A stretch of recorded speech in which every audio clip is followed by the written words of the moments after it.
Airlines. Now please fasten your seatbelts and put your tray tables in your upright position because the descent is gonna be a little bit bumpy. Alright, Junkie Nation, it's time to roll, baby, on MMAjunkie Radio with Gorgeous George and Goes. This is what we do and why we do it, baby.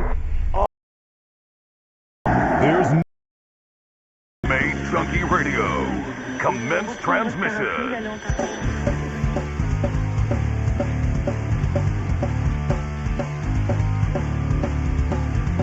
Live from MMAjunkie Radio HQ in the fight capital of the world, Las Vegas, Nevada. Here are your hosts, Gorgeous George and Goes. From the fight capital of the world, inside the beautiful Mandalay Bay Racing Sportsbook, you are listening to the MMAjunkie Radio Show. I'm your host, Gorgeous George. With me, as always, is the devious and dastardly Goes. Our ace co-host, back east, handling all the producing duties today. It's going to be Danny. Sitting to our right, our co-host for the day, UFC lightweight Alessandro Ricci. Did I say that right? Yes, Or sir. you want to go by Alex? You can call me Alex. Alessandro's got swag. When I was though. younger, actually, it's a funny story. My parents used to call me Alessandro, and I used to get mad at them for calling me that for some weird reason, and that's how Alex came about. So it's been Alex ever since, but I brought it back ever since I made the league. I know the reason. Because did you have immigrant parents or no? Yes, they were born in Italy. My family was from Italy, so. Did they talk Italian to you at the house? They did, and I hated it for some reason. You're in a culture where they speak English, and you're trying to fit in. Yes. And so as a kid, you have, what do you have, Goes? Complejos. How do you say that? It's a complex. Yeah.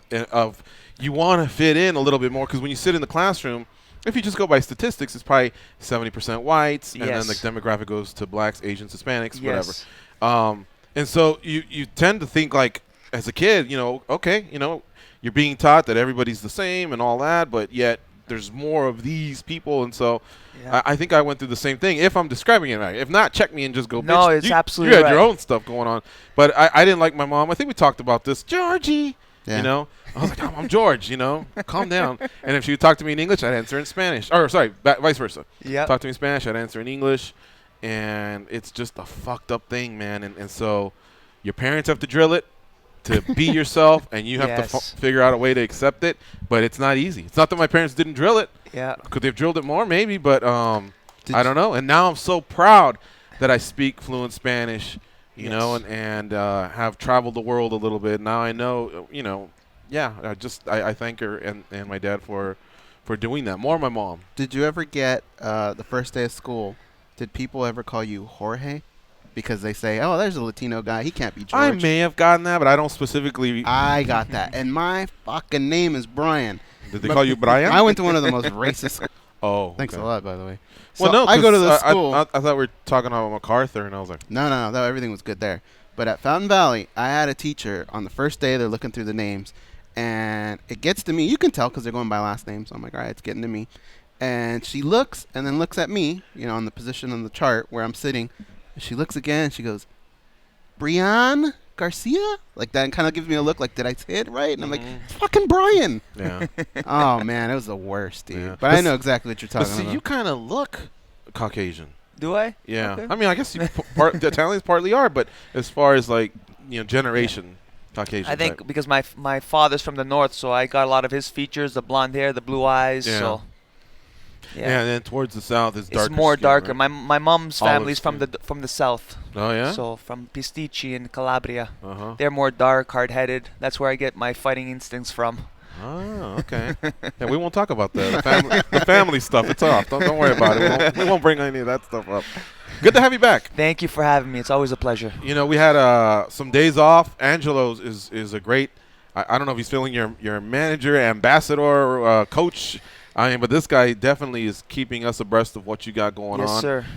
He's on with top of everything. With some days off between Thanksgiving, and this recent trip we had to visit the military, we just weren't able to squeeze you in. But I know, and I don't know if it can be revealed, so at some point just kick me under the table. 206, it came, it went, but wasn't there last minute possibilities you could be featured? Or?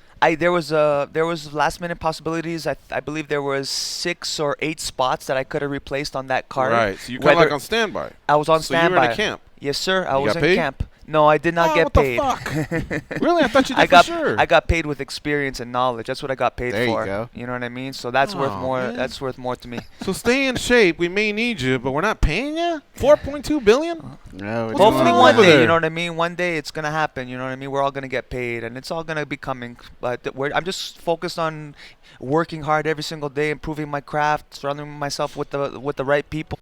So. Well, I mean, if you see it that way, cool. I'm with you.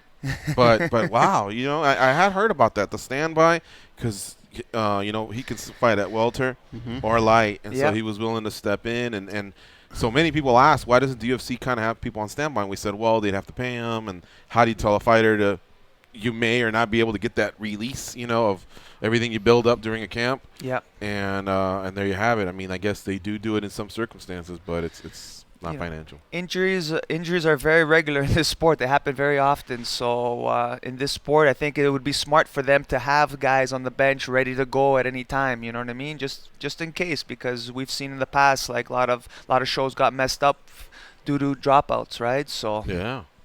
All right. Well, amazing that Angelo's got his cap down past his eyes almost.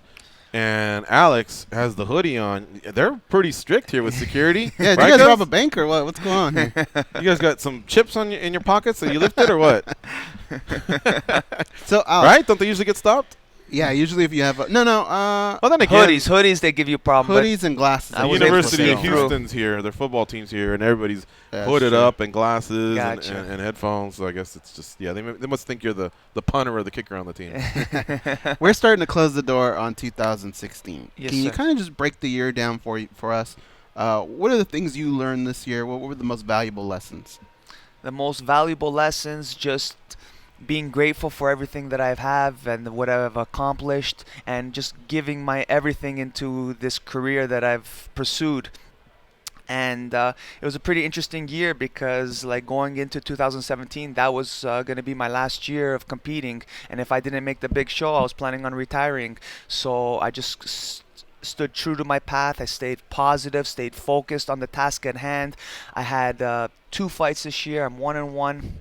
So I was very fortunate that I got blessed to get signed to the UFC and to make that show.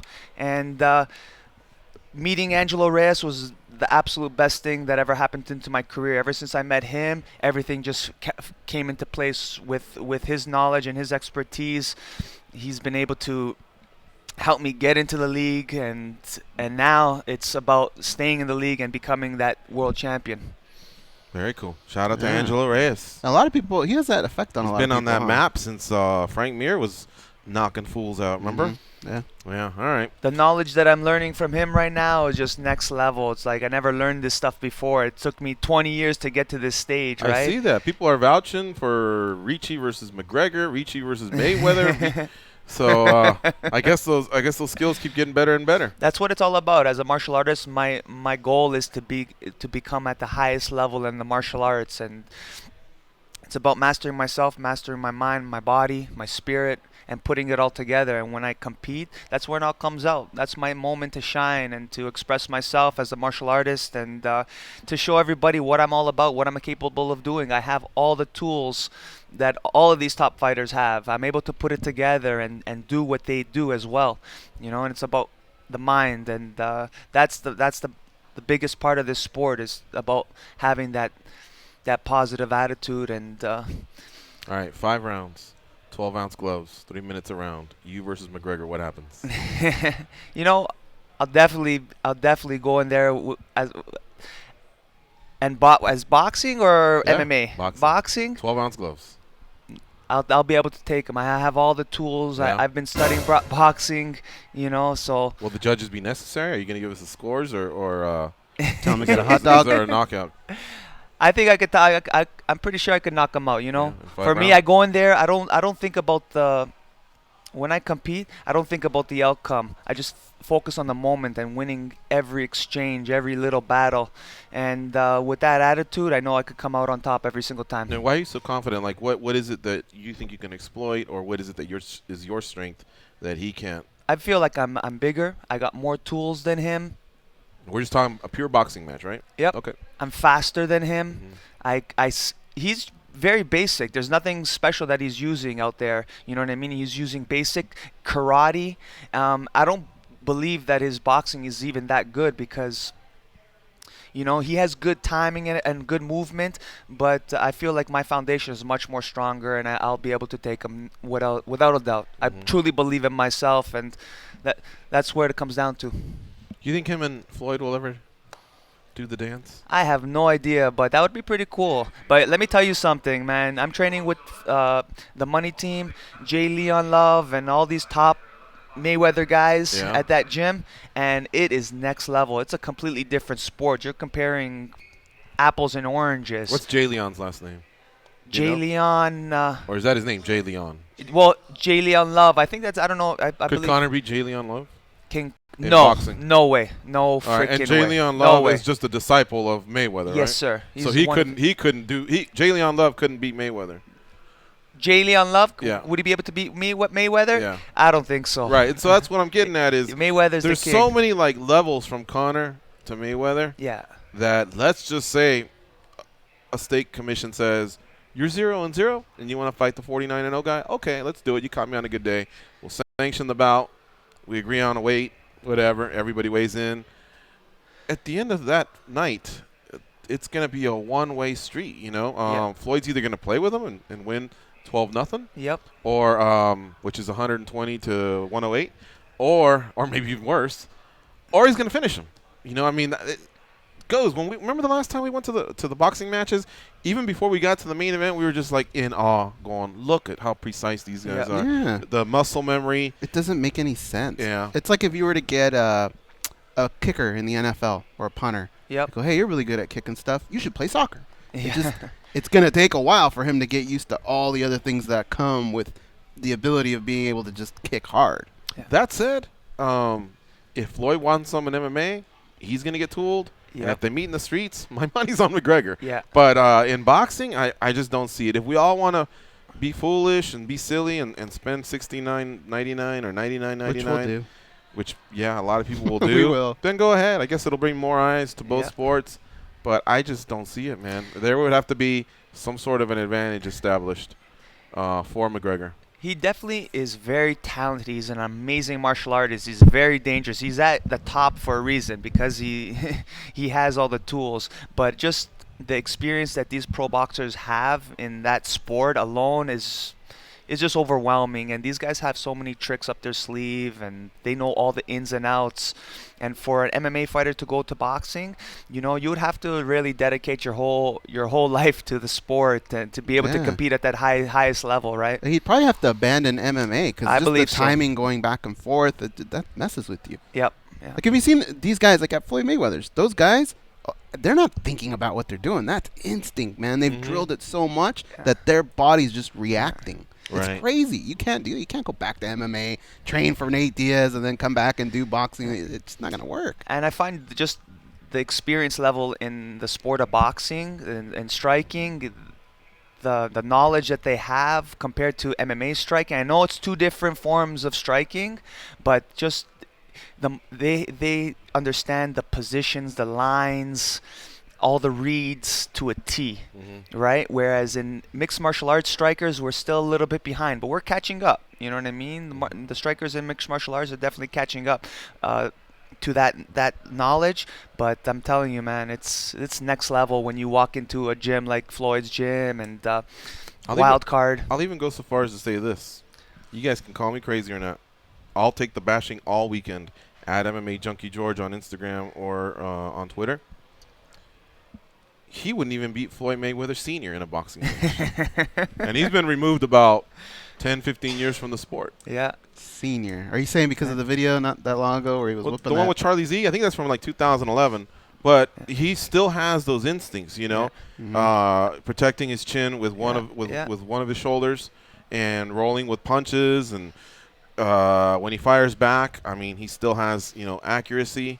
I'm telling you, man, boxing is a whole other animal. I was actually watching him train some of the kids. Like every time I go into that gym, I see Floyd Sr. always working with the kids, man. It's inspiring to see him do, and his energy is unbelievable. So it's pretty cool to see that, him being active constantly and just all the time. Every time I see him training, he's always working with the kids, and that's the future right there. And he's a genius trainer. Do you think Conor or Floyd Mayweather Sr. in boxing? I'm still thinking about. I mean, I guess I gotta go Conor, but if you would have said Roger Mayweather, then I think maybe I'd say okay.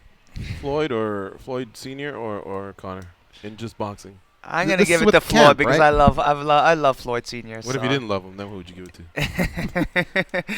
to? You know what? I'm an MMA guy, so I gotta go with Conor if that's the case. Is this with a camp and everything, right? Yeah. Wow. Plan a camp and it's interesting.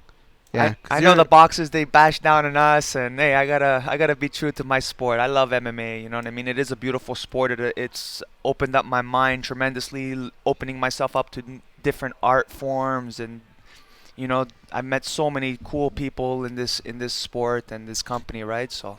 What's it like when you walk into one of these boxing gyms? I know back in the day when some of these MMA guys would go over there, they'd kind of get like a little snicker, like, oh, here's this guy trying to be me.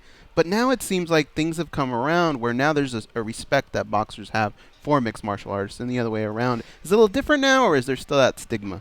It's all business. When you walk into that boxing gym, these guys are hungry, and hey, they're gonna test you. They're gonna test you, and when they do test you, and if you do prove themselves, that's when they'll give you their respect. You gotta earn your respect when you go into these high-level boxing gyms. You can't just walk in there and it's very intimidating. I remember going to Thailand for the first time and landing in Bangkok. The first gym we went to, and I was like so intimidated to even just step on to train, to even jump rope, right? Mm-hmm. It's pretty intense, that feeling. And like every single day going into Floyd's gym, it's intense, man. It's business when you go in there, and these guys are all hungry to be the best athletes in the world. I don't know if this is a private gym thing. I mean, a lot of people know of it, but I don't know if you're allowed to speak about it. But the doghouse, is that what it's called? When everybody surrounds the ring and they put two guys in there. Have you ever had to do that? I never had to do that yet, but I've seen a little bit of it. But isn't that called a lumberjack match? Yeah, like in pro wrestling. Yeah. You know what I'm talking about, right, Angelo? The doghouse, right? Everybody's beating on. Yeah, I never experienced that, but I've seen a little bit of it, and it's pretty cool. It's really cool. They make it really realistic. When they're training for a fight, they're getting ready for it. Couple plugs here on our Facebook page. Ulysses Ortega, Holly Holmes, I love you. That's not Holly Holmes. That's Alex Ricci. Suketi Sundabalong says, hello, anybody home? Suketi, thanks for tuning in. We start about 3 minutes after 10 a.m. Pacific, 1 p.m. Eastern, because we have to go through our whole, the opening of the show and some introductions. So a few others are starting to catch on, like Gavin McCarran. He told everybody, look at the top left corner. There's the countdown. Thank you, Gavin. Yeah, exactly. Let's see here. Okay, here's some reaction to both of you guys. This is from Austin John Shadal. He says, take those hoods off, fools.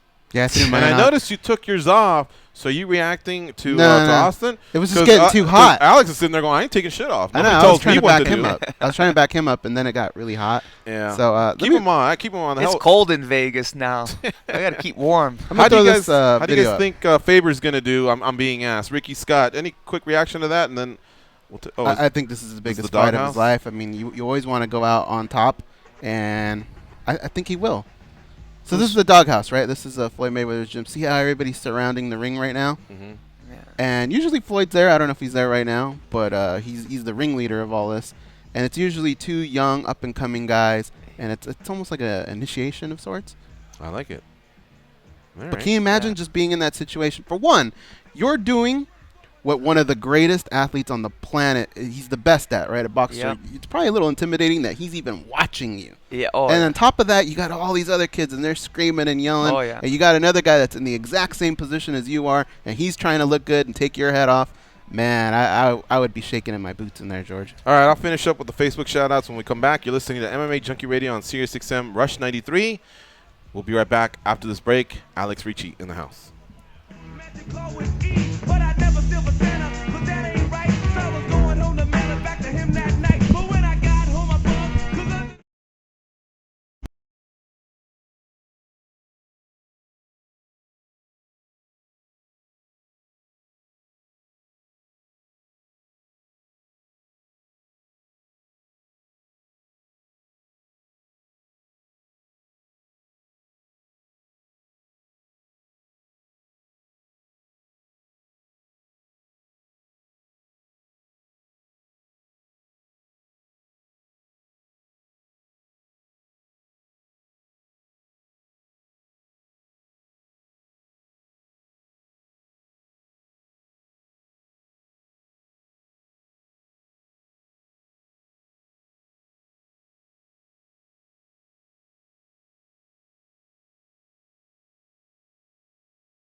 They are the Wright brothers of mixed martial arts. They are Gorgeous George and Goes, and this is MMA Junkie Radio. SiriusXM presents the Brian Setzer Orchestra Christmas Rocks Tour. We have your chance to win a pair of front row tickets to see the show in a city near you. Plus, each winner will receive the Brian Setzer Orchestra's Rockin' Rudolph Deluxe box set. For official rules and to enter, go to SiriusXM.com/Christmas Rocks Tour before December 19th. No purchase is necessary. UFC lightweight Alex Ricci here in studio with us co-hosting, and he does have a fight now. We talked about 206. He didn't get on that card. Sucks because would have been so close to home, but Halifax, Nova Scotia is not too far away, right? Not too far, and I UFC always Fight wanted to go there. 105. Yes, sir. Oh, you never been? I never been to Halifax, as I always wanted to go, so Okay. I'm excited. Just because, just to see that part of the country, or is there certain? Of course. Yeah, I just never been, and I heard so many great things about Halifax on the East Coast. It's supposed to be gorgeous. Yeah. So Yeah. I'm really looking forward to it. It's the Atlantic time zone as well, right? Yes. I think it's one time zone over. That's how far east they are. Oh. You could probably reach off the tip of Nova Scotia and fist bump Iceland people. We were just in Virginia for the first time. You ever been to Virginia, guys? No, I've never been. Yeah, so I've never been either. it's funny because my reaction was, "You never been?" But God, how many states have we never been to in the whole United States? A lot. It's kind of Probably embarrassing half? a little bit. You think you've been to half the No. states? I think I I've may been have. to like 15 maybe. If you count layovers, maybe I might sneak. Nah, those don't count. They don't? The airport? Well, you're technically in the state, I But guess. still. Yeah. Well, I don't know. One day maybe I'll sit there and do it. If I was at the MGM Grand for Pacquiao and Mayweather, but I was at the snack bar and never saw the ring, it doesn't count, right? That's the airport. All right, I suppose. I didn't put up much of an argument. So UFC Fight Night 105 is headlined by Dos Santos and Struve 2. It's at the Scotiabank Center in Halifax, Nova Scotia, Canada. And I'm just going to give you the bouts that have been signed. That will be your headliner, Dos Santos versus Struve. But the other fights that have been signed, this is a good one. Elias Theodorou versus Cesar Ferreira. Santiago Ponzinibbio versus Nordine Taleb. Jack Marshman versus Thiago Marreta Santos. Alvaro Herrera versus Alessandro Ricci, a.k.a. Alex Ricci. And Reginaldo Vieira versus Aleman Zahabi. Boy, do we have a Brazilian colony up there or what? There's I don't know. like 3 or 4 of them on that card coming all the way from Brazil.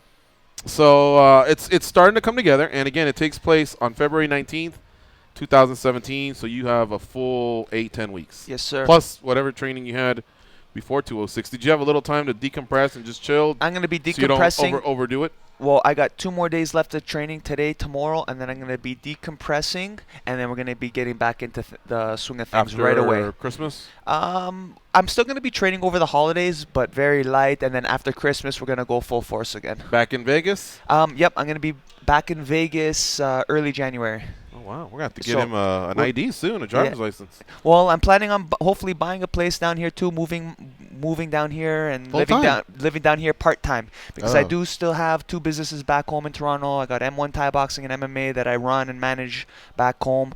And I also have a construction company where I build industrial furniture. And I kind of put that business on the back burner right now, and it kind of just runs itself.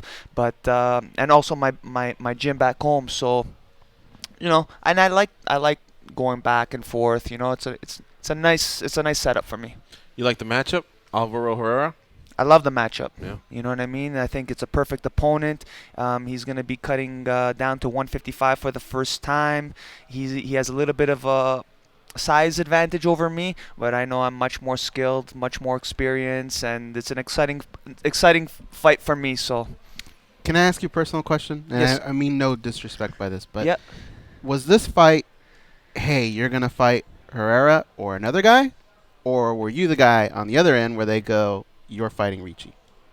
How was the fight presented? Because after a while, you get that. This was the only option. They said, you know what I mean, that they gave me. And for me, I'm down to fight anybody. Whoever the matchmakers decide, I'm down to fight anybody. They're all different, unique challenges. Everybody's has their own strengths and weaknesses, and that's the beauty of this sport. That's what I love about it. How soon what after were you implying, by the way? Well, because sometimes when you get to a certain amount of fights, they start giving you a couple options, right? Okay. You could either face this guy or that guy. Mike Powell brought this up one time. And he said he remembers the time where he switched, where he became the guy that had options now. Yep. Instead of the guy that said, guess what? You're fighting. So when Pyle was coming up, they were telling a guy like Jake Shields, hey, do you want Pyle? You want this guy? Or You want that guy? And the then other Jake guy Shields said, would go, yeah, give me that guy. Yeah. So he kind of had like the upper hand, like a seniority type thing. Then it finally switched where he was able to say, I want that guy. Right. So that's what I was curious about. Okay. I've heard of that too, and some fighters and management companies have some sort of leverage like that. But for me, they just presented me this guy, and I'm like, perfect. Did you know who he was off the bat? Did No. you have to? So how long No. after you hung up the phone, just instantly you get on there and start researching? Or? Yeah, once I found out his name, Coach Angelo just got right onto it, and for me, my job is just to work hard in the gym, listen to Coachy, and do my job. It doesn't matter who I fight. Did I miss it? You accepted on the spot, or you took time to consult the coach and then make the decision? No, we took it on the spot. Oh, you did? Yeah, Okay. we just took it on the spot, and we looked at him, we checked it out. It's perfect matchup for me. So What jumped out? Because that almost sounds like I'm not trying to start shit, but it almost sounds like you saw it and go, I got that guy. you know what? Like, I just look at it as just another opponent. I don't. You saw a video, right? I Is just what you're saw talking I saw the video on him. about? Let's do it. So you pulled up YouTube? Yep. Let's go through this. Or even just Fight Pass. All right. All of his belts are on Fight Pass. We'll do YouTube and see how. I've always wondered what this process is like. Alvaro Herrera, MMA, and so we'll look at this Alvaro Herrera Vicente Luque fight. Yep. And And so I've trained with Vicente Luque at the Blackzilians. Yep. Yeah. And so you're sitting there with Coach Angelo. You wait for this commercial to go by. You skip the ad, and then you go through. We don't really need these introductions, right? No. Let's see here. We're watching. And so that's just him With shadow Henry. boxing with Yep, Henry. yep. Yeah. And so how long does it take before you go, oh, yeah, I got that guy? Well, it's all about, just believing in yourself and just knowing what you're capable of doing. And like I said, I've been against a lot of high-level opponents, so it doesn't really affect me or my decision on who I'm going to be fighting. So, like, I got to be able to beat these guys in order to get to the next level. So for me, it's like, it would be a pleasure to get in there with whoever. Goes, what do you think you would do if Joe Silva or Sean Shelby called and said, listen, man, you got Alvaro Herrera. Would you go, done? Or do you think you go, all right, let me talk to the coach and get back to you? Like you said, it all depends on your belief in yourself. And I have to imagine every fighter there believes they can beat anyone that's put ahead of them. So, yeah, I'd probably say, let's do it. Let's just run it without even looking at the guy. And I think that Joe Silva will respect that as well. Yeah. And he'll know what he has within you, right? But I'd be very interested to see what my trainer says. Because the same way we're watching footage right here, I bet you when Angelo looks at that, he's probably looking at what the trainer does as well. And I'm wondering if there's something that the trainer does that Angelo could go, I got this. Of course, yeah.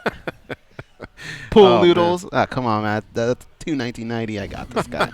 Stuff like that. I wonder if Angelo does that. He's laughing his ass off. No, every time I hear my opponent's name for the first time, you get those butterflies. You know what I mean? You get those nerves, and then after like a few hours, everything settles in. You watch the footage, and it's like, okay, perfect. You kind of figure out what's his strengths, what's his weaknesses, and then you build the plan from there. And it's like just all a flow. Like I've been in this sport for 2 decades now, so I've seen it all. I fought tall guys, short guys, bigger guys, smaller guys. What do you prefer, tall and lanky or short and stocky? Like I said, for me, I'm very versatile, and I'm able to fight tall guys, short guys. I'm very well-rounded. So I'm like, there's some fighters that can't fight southpaws, or other fighters they can't fight tall guys.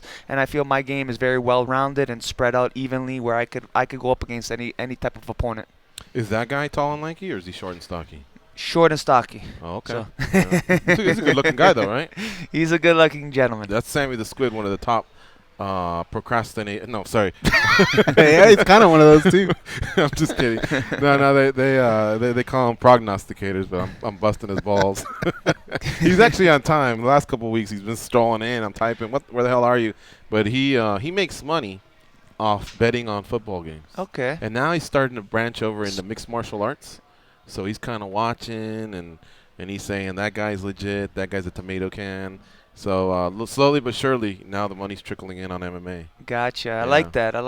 Yeah. You know, in Muay Thai, if it wasn't for the gambling and the betting, Muay Thai would not exist in boxing Thailand. also almost went boxing through as well. a downfall. Yeah. Yeah. But Joey Odessa was putting up odds.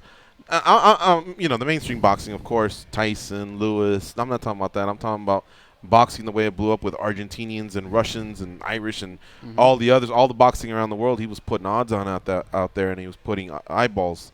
That's to help hard support work, it, man. which of course circles back to the big names. But yeah, it did go through some hard times, especially after De La Hoya transitioning into Mayweather. Yeah. Anyway, all right. So Sammy the Squid's gonna battle Big Ralph this week, and we're gonna take a commercial in about 2 minutes here. But the last thing I want to ask you, as far as Alvaro Herrera is concerned, are you gonna watch much footage and work off of that? Or are you one of those guys that says, I'm going to worry about me and let him figure I worry me about out. myself. I'm the puzzle that needs Yes, to be sir. figured out. I'm constantly focusing on myself, focusing on what I'm going to be doing, what I'm going to be applying. I'm not worried about what my opponent's going to be doing at all. You know what I mean? I don't let that get into my mind. I just focus on following my game plan, and that's it. Like, I don't allow any other distractions. There's already so many distractions that could happen in this sport, so for me, I focus on myself. I put all the energy into me. Not even like the little things, like what's this guy doing on Instagram today or anything no, like that? that stuff I don't really follow too much, and I don't allow that stuff. I don't waste my time with that stuff. I'll watch some of his footage just to kind of see, you know what I mean? I will watch his footage with my coach, and we will break things down if we're working on different sequences or plays, you know, then I'll watch it. But other than that, it's all about me. It's all about Team Ricci. All right. Here's a couple matchups as we lead into the break. These happened in the last 24, 36 hours. I'm not sure we got to all of them, but here are the big ones I wrote down. And if there's anything that went down this morning, please let us know. Derek Lewis bouncing back already. He just fought at UFC Fight Night 102 in Albany. And remember, he said about his performance, man, that was some bullshit. He was not happy with his performance. Him and Travis Brown are going to mix it up at UFC 208 in Brooklyn, New York, which, as you know, Holly Holm will be fighting Jermaine Durandamy for the inaugural women's featherweight title. But there's also rumors of Max Holloway and Jose Aldo, so that fight card's coming together.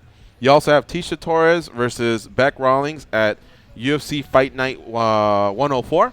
So those are a couple strawweights there, mixing it up, both from the reality show.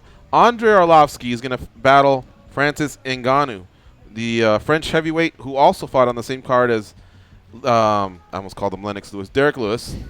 Him and Arlovsky are going to be fighting in Denver at UFC on Fox 23. Speaking of that card, Donald Cerrone will be facing George Masvidal, UFC on Fox 23. You guys better get your altitude training. Kelvin Gastelum versus Vitor Belfort, UFC Fight Night 107. That one's in Brazil. I think Fortaleza is what I heard, northeast part of Brazil. And lastly, JDS versus Stefan Struve, UFC Fight Night 105 in Halifax.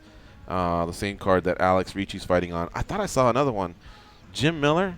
Did you see that one? Who is it? Jim Miller has, it got announced this morning, I believe. Jim Miller, not Lausanne, but it was, oh boy. We'll get to it when we come back. It's on the front page of MMA Junkie Radio. MMA Junkie Radio on Sirius XM Rush 93. See you soon. Dustin Poirier. But if you've got one, I'll have a machine gun, so I can tell all the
Yeah. And Squid, I've been giving it some thought.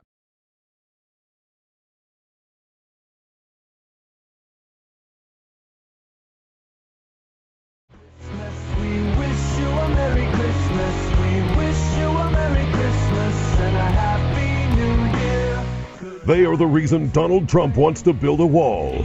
They are Gorgeous George and Goes, and this is MMA Junkie Radio. Every fantasy football player has a date with Destiny. Is that a stripper? Destiny? Yeah, I know her. Oh, okay. And your time is now. The fantasy football playoffs are here, and you need to listen to SiriusXM Fantasy Sports Radio now more than ever. I kid you not. There's a stripper named Destiny. Yeah, she's Skittles' sister, right? Yeah, exactly. Best lap dances ever. You got to go take Angelo there. He'll like it. Let's see here. The fantasy football playoffs are here, and you need to listen to SiriusXM Fantasy Sports Radio more now than ever. I think I said that already. Their analysts help you set up a winning lineup and teach you strategies to win a championship. And if your season has been lost, you can hear expert advice on how to learn how to play daily games. Win fantasy football this week with SiriusXM Fantasy Sports Radio, Sirius 210, XM87, and on your phone with the SiriusXM app. That's what I was explaining to Alex Ricci. Fantasy football and gambling on football has made the NFL the juggernaut that it is. It is a giant. People Millions are of out dollars. here, and the best two teams might not even be playing until Monday night, but they're sitting here on a Sunday morning watching teams that don't even have playoff hopes. Why? Because the spread has been put out, a total has been put out, and if you can correctly predict it and you can make some money, then you're in. And I think that's what's going to help mixed martial arts as well. All right, so we're going to continue here with week 13, I believe, of the Beat the Squid segment. I did happen to find some notes on last week. Squid, you faced Jordan from Denver. You both went 3-2, 60%, kind of par for the course for you. And you actually got him on the tiebreaker. You had Tampa Bay, and he had Oakland. So, Okay. yeah, you don't have to send him a T-shirt.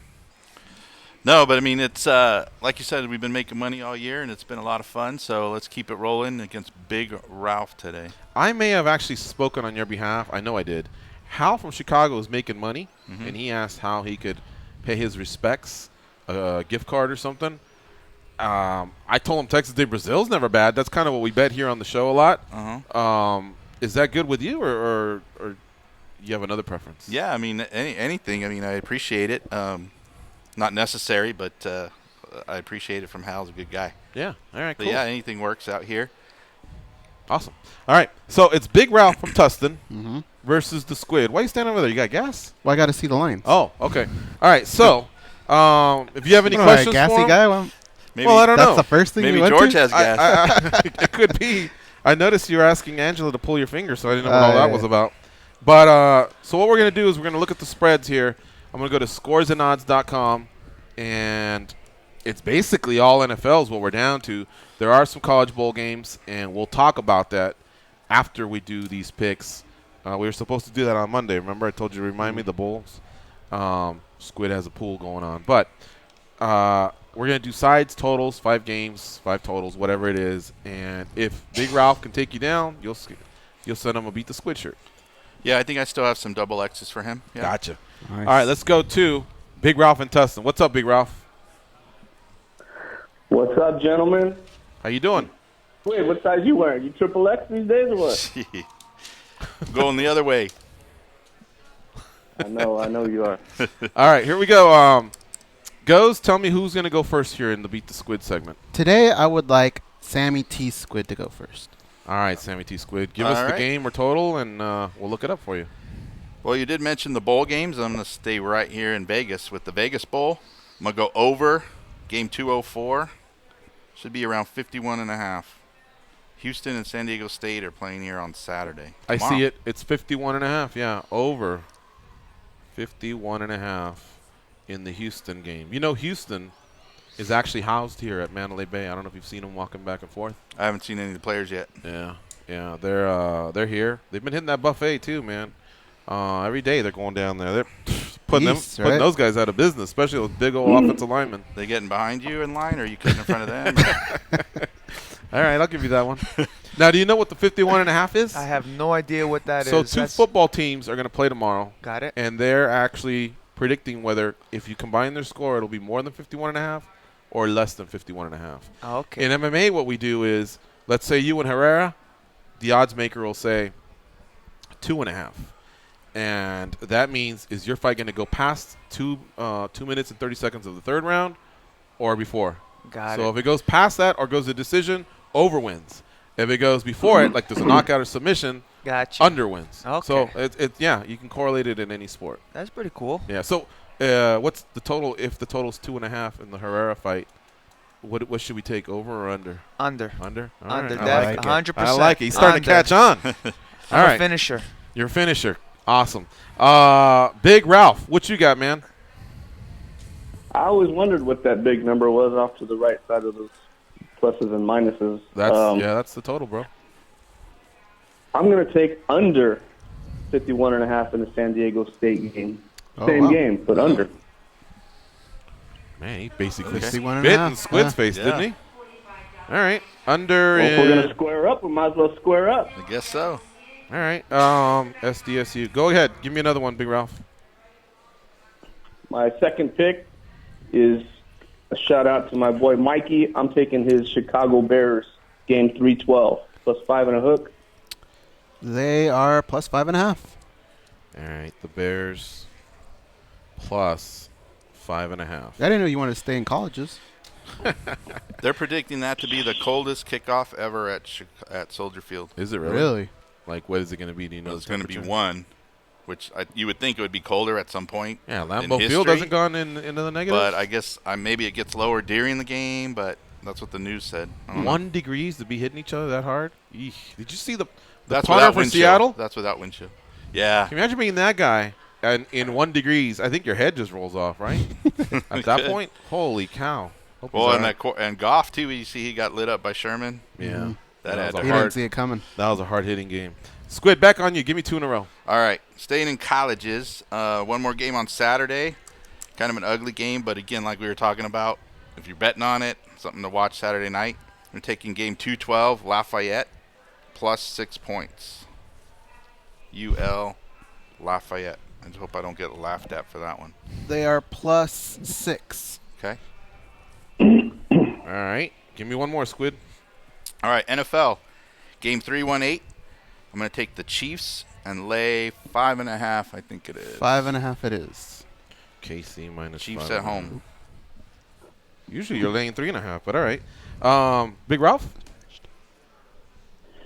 I'm going to go with game 314 Hang on, under is this thing on, my or- Minnesota Vikings. All right. Sorry, what was it? 45.5 maybe. 314 under the total. It's 45.5. Which game goes? Under on my 314 the Minnesota Vikings. who they can't move the ball. Under 45.5 in the Viking game. All right. One more, please. Game 328 under on the San Diego Chargers and Raider game. 49. 49.5. Ooh, he gets a hook. I'll take that even better. All right. And so, Squid, I need 2 more from you. You're going to finish off your picks right here. All right, staying with that trend a little bit. I'm going to take under in the Giants, game 308. That would be 41. And the last one is under in my Cowboys against the Bucks. It's like 46.5. 46.5 it is. I'm going to take under with that Tampa D. All right. What game number was the Cowboy game, please? 306. And then what was your pick prior to that? I only got 41. Was it under, over, and who was it? Under 41 in the Giants, 308. All right. Goes all those work? Yep. All right. And then the other one I missed for Big Ralph was the Minnesota game. Was that the one he took under 45.5 in? Yes, 314. 314. All right. One more pick from you, Big Ralph. I was going to take Tampa Bay just to stick it to you, Squid. Go But ahead. I'm going to take 315 Cleveland Clowns plus the 10. Damn. Browns. Plus 10. Are they going to win one this year? I don't know, man. 10 points, double digits NFL. Do they play the Niners? Well, the Niners are so bad that game's circled. That game's off the board. Over 51.5 in Houston. That's the college game for Squid. Squid. Lafayette +6, Squid. KC -5.5 for the Squid in the pros. New York Giants under 41 in the pros. Tampa Bay under 46.5 in the pros. You good, Squid? Yep. Big Ralph under 51.5 in the SDSU game. The Bears +5.5. Minnesota under 45.5. Oakland under 49.5, and the Browns +10. Tiebreaker time. Yeah. What is your strongest play, Big Ralph? Under San Diego State. Damn. You went right for the throat. How about you, Squid? Mine is under in the Dallas game. Under in the Dallas game. All right. And these guys are ballers, so watch this. I just know they have a big bet on the side at stake. What are you guys going, like 500 or 1,000? Or? We can't disclose that. What do you want? No, that's What good. do you want, Squid? Let's see. We could be talking about patty cakes or push-ups, so. Let's go. I know it's going to be big. Watch this. How about, okay, 2 options for you. Either 300 straight up.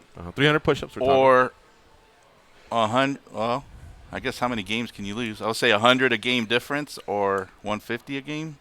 So 3-2 versus a 4-1, something like that. Let's just do it with the 300. Do you accept that, Big Ralph, or are you going to raise them? Or? I thought we were going to offer like lap dances at the Rhino or something like that. But no, you want to with Destiny? talk about food and money. Make it quick. What do you got? Well, do you accept or just a friendly handshake? Oh, he'll accept. I'll accept. 300? Yeah. All right. Damn. Wow. Thanks, Jared. My name ain't Woody. Ooh. Man, you're going to take someone else out in the He process? sure did. All right, guys. Well, listen, thanks for participating in this week's Beat the Squid segment. And Squid, we'll do it again next week. All right. All right, Big Ralph. We'll see you soon, buddy. I got one more thing real quick. What you got? I'm looking forward to the college football challenge picks against you guys. So Junkie Nation knows Big Ralph Man Cave smashed Squid and his crew last year. So we are the defending champions. And we're looking forward to another $400 Damn, with hang up Team on this Lopez guy? and Mayor Ward. Yeah, I think we're having difficulty hanging up on this guy. All right, Big Ralph. You got us. We'll get you this year, though. Speaking of, later, bitches. Good transition here. Talk about your college pool. So we got a college pool online. We did it last year, and I know a lot of junkies were in it. It's only $25, and you pick all the college games. And George and I were discussing, we'll probably discuss a little later, we may drag it out one more week just to get some more people involved because technically the games start tomorrow. Yeah. But if we push it out till next Saturday, that may get some more players involved. I'll get some And people. we'll still have 30 games to play with, right? I believe so, yeah. Yeah. But anyway, you pick all the games against the spread and you rank them with confidence points. So your best game will get 30 points, your next best game, and it tracks everything online, and then we'll do winner take all. And it's kind of fun. It keeps all the games interesting, and you start scoreboard watching and watching the website to see how it goes. So invite your friends too. I mean, the more the merrier. And last year we had a lot of junkies join it. And hit me up on email, and I'll send you the link. All you do is click the link, and then you send everything through PayPal, and we're good. SammyTSquid@gmail.com is my email. SammyTSquid@gmail.com. Hit me up or hit up the guys on Facebook, and we'll get you in. You gonna play, Goes? I'm in. All right. Thanks again for doing the segment. All right, guys. And we'll talk to you next week. All right, folks. We're going to be closing up the first hour here, but we still have a couple minutes left. I don't know if I got your final reactions. One of the listeners on Facebook asked about Faber. How do you think he's going to do in his last fight, which takes place tomorrow night in Sacramento? Goes, does he win or does Brad Pickett win? Well, I mean, like I said earlier, I think this is the most important fight of the guy's life. Everybody wants to end their career, especially a career as big as his, off of a win. So I think he's going to do everything possible to make that happen, and I think he's fired up at home. I got Faber in this one. Alex Ricci? I agree. I think, you know what, he has that hometown advantage, and, I think that's going to give him his edge. Plus, going out, you know what I mean, retiring, he's going to let it all out on that. It's one of my favorite walkouts, man. Yeah. I think he's going to – I think they'll stand and box, and maybe Pickett may be able to get to him a little bit, but Faber's – his defense, his striking's not so bad as people think. A lot of people say it's wrestling and jiu-jitsu, and it is. That is a strength of his. But he threw hands against McDonald, and he put him down and then guillotined him. I think he's going to be a similar blueprint, and I think he's going to beat Brad Pickett that way. Yeah, I think that would be all a right, great folks. finish. So we're going to take this quick break, and when we come back, we'll be talking to UFC now featherweight, but former bantamweight champion Holly Holm. She's got that big fight coming up against Jermaine Dirandami, and tickets are on sale this week. I'll fill you in on all the details when we come back. SiriusXM audience, you get the SiriusXM Fight Club up next. The rest of you want to catch the second hour of the show, you can go to facebook.com/MMA Junkie Official. Sorry, Official MMA Junkie. Let me do that again, facebook.com/Official MMA Junkie, or youtube.com MMA Junkie Video. And lastly, give the Squid a follow on Twitter at Sammy T. Squid. We'll see you in a few minutes on the other side. Viva Las Vegas! Viva!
Well, it's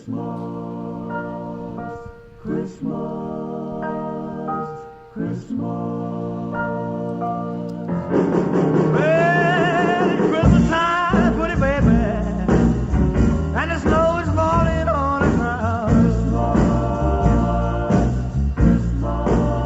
Well, it's Christmas time, pretty baby, and the snow is falling down. Well, you be a real good little girl. Santa Claus is back in town.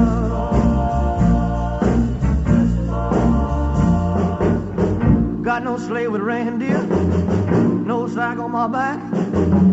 You gonna see me coming in a big black Cadillac for the Christmas time. All right, here we go. It's the second hour of the MMA Junkie Radio Show. Want to thank Sammy the Squid again and Big Ralph for participating in this week's Beat the Squid segment. I don't know, Goes. They got a lot at stake. We'll see who wins. There's a lot of heat between those two, right? Yeah, you could tell. They dislike each other. We have Alex Ricci from the UFC. This is lightweight division, co-hosting with us. He'll be fighting Alvaro Herrera at UFC Fight Night 105. There's so many out there to remember. There's a lot of cards. Here comes another card that's starting to fill in nicely. It involves Holm and Jermaine Durandamy, Travis Brown and Derek Lewis, Jared Cannonier versus Glover Teixeira, Ian McCall. Hopefully he can get it done. Yeah. Versus Neil Seary. So it's really, really coming together nicely. And we're joined by one of the top figures from that fight card. And she's a former UFC bantamweight champion. And she will be fighting for the inaugural women's featherweight title on February 11th. Joining us now is Holly Holm. Hi, Holly. How are you? I'm good. How are you? Good. Did that Christmas music kind of get you in the Christmas spirit? You ready? Yeah, I'm ready. You doing any shopping while you're out there on the East Coast? I heard that's a shopping capital of the world. Me. No. Do you guys have like no shopping for me. I only have one day, so. You ever have an exchange over there at Jackson's? Are you guys like that tight knit where you do a Secret Santa? No, not that tight knit. Oh, okay. We're all probably too cheap too, right? I was wondering, we're good friends with Cub Swanson. I was wondering, what would you get Cub if you pulled out the name and it said Cub Swanson? Ooh, I don't know. Nothing comes to mind? Gosh, the only one I would think of off the top of my head is John Dodson. Cub Swanson? John Dodson. I think I'd get him like one of those, you know when you walk into the MGM? He's so easy. Get him some like funky socks or like pajama pants. That guy's like, yeah. Well, like a lit hat that lights up. I was thinking when you walk into MGM, there's those magic stores. If you just got him a box, like a deluxe box, like the big old fireworks, on 4th of July, you just go, here's a bunch of tricks. I think John would be perfect for that. I was thinking more along the lines of a tranquilizer, man. Something to slow him down. He's so fast all the time. He just keeps such a high pace. Right? That's funny. Cub, I would recommend getting him the new UFC video game because he's got some work to do in that game. Okay. I get that. So, Holly, listen, history will be made on February 11th. You'll be fighting Jermaine Durandamy for the inaugural women's featherweight title. What does that mean to you? And I ask that because when you dropped the bantamweight title, I could tell you were on a mission to get it back. But is that just on hold while this takes place, or how are you going to distribute your next set of fights that are coming up your way? This is the fight that's in front of me, and this is what I'm focused on, and how awesome to be able to fight for the new division and to be able to fight for the belt. 2 belts, 2 different weight classes, that's awesome.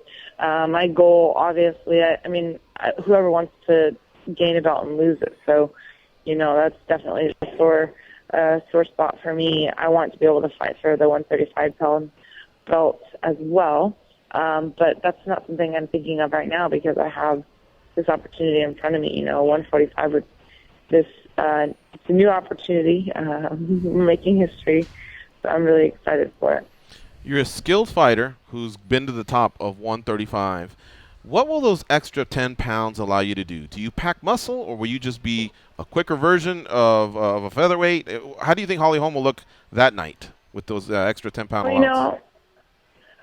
I could make 145 tomorrow. I'm not really, I'm not worried about my weight at all. Mm-hmm. I definitely don't want to diet so much and worry about getting really, really small, or, when going to 135, I at least have to pay attention to diet for my weight as well. Mm-hmm. And 145, I don't have to worry about that. Majority of my fights in boxing were even at 140, so this is 5 pounds heavier than that. I did fight at 147 and 154, but hardly. Most of them were at 140, and, I know that I won't be the biggest 145er, but I'm definitely still a good size 145er. It's not like I walk around at that weight, so it'll just be an easy weight cut. Holly Holm, our guest here on MMA Junkie Radio at UFC 208. She will be fighting for the inaugural women's featherweight title versus Germaine de Randamie. All right, Goes, what do you have for Holly Holm? Holly, this is the introduction of this weight class, but going into the UFC, did you feel like at some point in the back of your mind that this would be a step that would happen and you would be involved in it? I guess I thought that it could be a step that would happen. I didn't think I would be involved in it. I thought I would still be at the 135, but gosh, look, this opportunity is right in front of me. How do you not take it? Mm-hmm. Now, if you win this belt here, this would be 2 belts in mixed martial arts, and then you can even go back to what you've accomplished in boxing. A lot of people talk about where you would sit as far as combat sports in general for females. Do you ever sit back and think about that and what kind of legacy you would be leaving? Oh, I think it's awesome. And for me, it's not necessarily what other people think about me. It's what I want. And I want to accomplish things that haven't been accomplished before, and this is one of those things. I want to be able to have 2 belts in 2 different weight classes. I also want to go back and regain the other. If you're going to look in a perfect world and in a dream world, what would you really want? Those are some of the things I think about. But, I didn't think I'd be part of this. I'm just really excited that this is an opportunity I do have.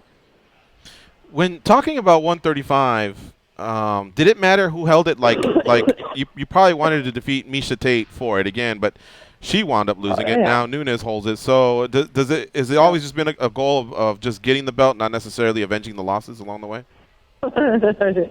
No way. I want to avenge my loss. I want to regain the belt. I never feel okay about those losses. They're definitely, they stick in my heart and make me want to learn more and give me a drive to learn. I don't want to make the same mistakes I made, and I'm not okay with the fact that I had the belt and lost it. Mm-hmm. If I were to look at Holly Holmes' schedule for maybe the next 18 months, would it say win the featherweight title, and then win back the 35, the bantamweight title, and then avenge Miesha and Valentina? It looks like something like that is what you want for your next. Yeah, that would be awesome. Exactly. Okay. And then lastly, the wild card that's being talked about as well. Can you just take us through? You said when this fight was offered, how could you say no? But I wanted to ask you, how did you fit into when they offered it to Cyborg? Your name came up one time, and I guess she was saying the camp was too soon. But we also heard another story where your coaches weren't in favor of that matchup. But can you clarify for us how that went down? Well, at first we were talking about a fight at 135, and they presented the fight with me talking 140, and we said that we would take the fight at 140 with a catchweight. This is before anything at 145 was talked about. And after that, that didn't go through, and then they had a different fight for me lined up February 28th at 135, and then they called back, and then they said Germaine de Randamie at 145. And so that's just where I'm at on that. I'm not really sure, where,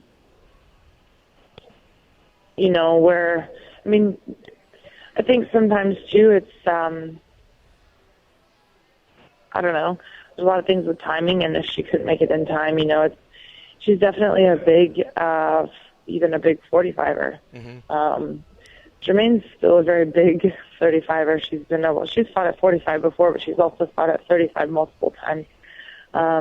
She's one of the bigger 35ers in the division, so it wasn't even a second guess, really. My coaches were like, "This is a great fight, Holly. Let's do this." And but like I said, I don't really know the turn of events. I don't know what talks she had with 145 or any of that. As far as on my timeline, we had before we had any talk of the 145-pound division. We did say yes at 140, and then we had another fight at 135. I was supposed to be fighting in Denver the end of January, and then that didn't go through, and that's when this one came. Who are we going to fight in Denver? Can you tell us that name? I think so. We were supposed to be lined up with Kevin Gano. Ooh, that would have been a good one, too. February. We've always been talking about that fight, how we'd like to see that fight. Yeah, so that'd be a great fight, man. Well, you're no stranger to slaying giants of the game. I mean, you did it with Ronda. I imagine Cyborg, at some point, you guys will do the dance. I'm sure it's going to happen. Yeah. I'll tell you what, incredible. We followed your career through Legacy, watching you do some damage there, kicking people's heads off, and then you came over to the UFC and definitely handled your business. So far, so good. Thank you. I appreciate it. Thank you. Folks, tickets are on sale already. On Wednesday, the Fight Club people, they already got their dibs. And, of course, the newsletter, they come in on Thursday, and they've gotten their dibs. And now the general public, they're already getting their hands on some tickets. So they're already available at Ticketmaster. Go check it out. UFC 208 at the Barclays Center in Brooklyn, New York. And you will get to see Holly Holm versus Jermaine de Randamie for the inaugural women's featherweight title. Holly, last thing here. How does this fight go down versus Jermaine? I know a lot of you top-notch fighters visualize and envision things. And this is going to be a great crowd because you saw how strong they came at Madison Square Garden. And from what we're hearing, Barclays, they're developing their own type of mystique with all the boxing going on there. Yep. So it's going to be a great crowd. But what happens on February 11th? How does this fight end? Well, I've got a whole training camp in front of me, but it's my time to make sure and make it happen and put in the hard work. And as long as I do my job, then that comes with me, putting on a good performance on February 11th. But I definitely have to put the hard work in first. I think it's just a matter of her choosing which shin is going to connect with de Randamie's head. I find it all comes down to just getting into the flow and whatever happens in the moment. If the takedown's there, take it. If the knockout's there, go for it. You know what I mean? So it's like I'm all about fighting in the flow. That's right. All right. I agree. All right, and by the way, again, that's Alex Ricci, who will be fighting your teammate, Alvaro Herrera. Yes, one of your boys I'll be going up against. So it's an exciting time for me as well, too. So I wish you all the best. I'm a big fan of you, and I'm looking forward to all of your success. Thank you. I appreciate it. Thanks. Thank you guys so much. Thanks, Holly, for the time. Take care. Happy Bye-bye. holidays. Bye-bye. All right, big thank you to Dave and Paige from the UFC for hooking that up. She's a beast, man. No way around it. She is. Boxing, and then to come over to MMA and do that. Yep. She is on the 2-fight losing streak, but as you can see, it's been a revolving door at 135. Mm-hmm. Ronda did have a nice streak of fights before Holly ended that, and since then, it's just been one handing off the belt to another. Now Amanda Nunes can either start her own streak and get past Rousey and maybe become a big name as well, or maybe it goes back to Ronda and then all of a sudden this whole thing shakes out in so many different ways. Who knows? It's very unpredictable. That's how this sport is. Anything could happen when you step into that octagon. Once the doors close, you know what I mean? You're accountable, so you got to make sure you cross your T's and dot your I's and make sure you got your A game on. You stay laser focused in there. So yeah. I like that when you brought up the losses. You could just hear in her tone of voice that they bother her. Oh, yeah. Sometimes you'll see, and this isn't just in mixed martial arts, you'll see in the NBA Finals or the NFL in the Super Bowl, there's a loss, and you just see guys kind of smile, and you're like, man, I don't know if that guy has it, if he's smiling right now. Because that, after all the work that you put in, to see that it really does still bother her, and you can tell she has that fighter spirit, that hunger in her. Mm-hmm. Yeah. Well, I think the losses, it helps. Like, it helped me in my career. Losing, it's taught me so much, and it humbles you. It makes you hungry to take yourself to that next level, and it happens. This sport, it's unforgiving, and sometimes you lose a fight here and there, and you have to have that positive mindset. You got to kind of learn about the loss and let it go at the end of the day. You can't be dwelling on it. You can't be mad about it. You just got to stay focused on what's in front of you and make like Holly said, she's focused on working hard in her camp and getting ready for her next belt, and having those losses, you just gotta let them go. You know, she's in a weird situation because no matter what, when you bring up the name Holly Holm, it's always attached to Ronda Rousey. And now she's in a situation where she can win a belt herself, and it's kind of still attached to Cyborg, right? No matter what she does, it's like she's supposed to be focused on Randami, but there's always somebody off in the distance. And how about the schedule she's had? She's had Raquel Pennington. She's had Misha Tate, Ronda Rousey, Valentina Shevchenko, now Di Randami. At some point, it'll be Cyborg. They even offered Zingano. So coming over from boxing, man, that's something else, you know? That's what it's all about, testing yourself against the best athletes in the business, in the world, right? So it's a tough job. Do you ever hope to have that iconic moment? Because no one will ever forget her, you know, kicking Ronda and then Ronda falling back. I mean, that was a stadium crowd in Melbourne, Australia. Of course. So even though a few months later she tapped to Misha Tate, and I'm sure it bothers her, and she wants to get it back, no one can never not take away that other moment. Of course. That was something else. It was special, you know, and that was a great performance. And like I said, in mixed martial arts, there's so many variables, and you know, one day you're knocking somebody out with a head kick, the next day you're getting choked out by a rear naked choke. You know how baseball works, right? Yep. I do. So when you're a little kid and you're talking to yourself, your friends couldn't play, so you're just messing around by yourself, and you're going, and he's up the bat, and the count's full, and it's the 9th inning, and you're representing your favorite team. Yep. You always goes, and he hits a home run. Nobody goes, he hits a double, you know, and knocks someone in. Everyone says, he hits a home run. What I want to ask from you is, if you have this iconic moment, when you have this iconic moment, what is the home run for you? Is it a favorite cross? Is it a knee? How would be your iconic finish, your favorite finish that you could ever do? That's hard to say because I got so many tools. And looking back in my career, I think I knocked out somebody with all of my tools. I knocked out people with head kicks, elbows, knees, my boxing. So what would be something fun for me to knock somebody out? I guess what I'm asking is almost like, what's your favorite technique to finish a fight? What's my favorite technique? Well, I like the basics. I've always stick to the fundamentals, right? For me, it's just about landing that's you know, I love to slip, make them miss, and make them pay. That's my ultimate. Like a counter hook? Counter hook, counter cross, slip jab, slip hook, slip cross, duck under, come over top with the hook. You know what I mean? Mixing it all up. That's what I'm about, right? And whatever happens, I don't go looking for the knockout. I throw my combinations with confidence, and it typically, whenever I knock somebody out, it just happens in the moment. It's like effortlessly almost. So. I love it. Well, thanks again for the Holly Holm interview, Paige and Dave. I've been really looking forward to talking to her. We haven't talked to her ever, right, Goes? Or back in Legacy? No, we've talked to her. In Legacy. I think a few times. But it's been a while. We may have talked to her once in UFC as well. Yeah. How about these fights, guys? Lewis and Brown, Torres and Rawlings, Arlovsky and Ngannou, Cerrone and Masvidal, Gastelum and Belfort, JDS and Struve.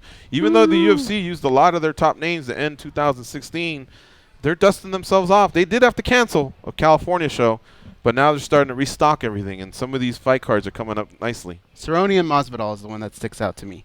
I love that matchup. I think it's going to be a lot of fun.